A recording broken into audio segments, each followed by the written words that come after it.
రాత్రి ఏం జరిగిందంటే ఎవరికి అసలు ఫోన్ చేస్తే ఫోన్ ఎత్తలేదు, వస్తాడేమో చూస్తే రాలేదు. అయితే రాలేదనేసి వీళ్ళు నిద్రపోయారండి బయట. అతను ఏ టైంలో వచ్చాడో కూడా ఎవరికి తెలియదు. వచ్చి డాబా పైకి ఎక్కి డాబా పై నుంచి అటువంటి షేడ్ ఉంటుంది సార్, షేడ్ పైకి కింద దిగి ఆ అమ్మాయి బయట పడుకుందని చూసి ఆ అమ్మాయి పైన పెట్రోల్ వేసి నిప్పి పెట్టేసి పారిపోయాడు సార్. ఇందులో ఆ మంటలు చూసి చుట్టుపక్కల ఉన్న వాళ్ళు లేచి ఆ అమ్మాయిని ఆరపడం జరిగింది.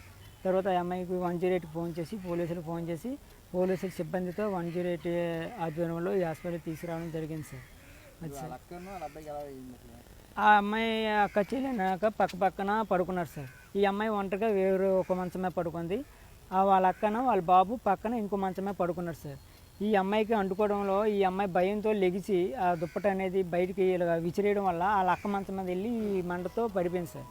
ఈ మంట అనేది మళ్ళీ వాళ్ళ అక్కకు అంటుకోవడం జరిగింది సార్. అమ్మాయి వాళ్ళ అక్క సార్ వాళ్ళ అబ్బాయికి ఆ తగులుకోవడంలో ఆ అమ్మాయి వాళ్ళ అబ్బాయి కూడా చాలా సీరియస్